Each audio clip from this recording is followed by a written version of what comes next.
This video will show the superior walls being set to form the foundation of the house. In today's residential construction world, there are basically four methods of constructing a foundation.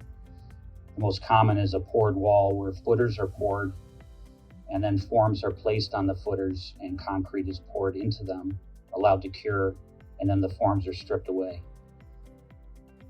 Another version of that is insulated concrete forms, or ICF foundation, where footers are poured and then expanded polystyrene forms, like big Legos, are placed on the footers and secured to one another to form up the walls, and then concrete is poured into these forms.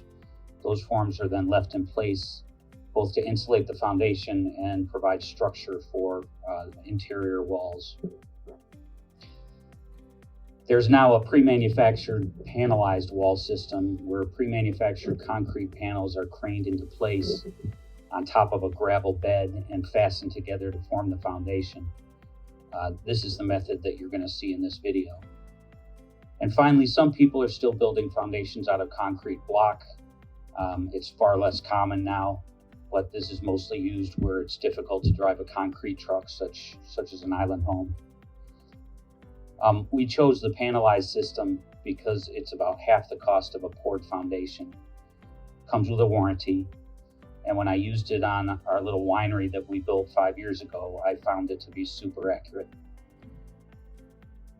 So in the last video, you saw the excavation crew digging the hole for the foundation and laying and compacting 12 inches of gravel, which is what the superior wall sits upon.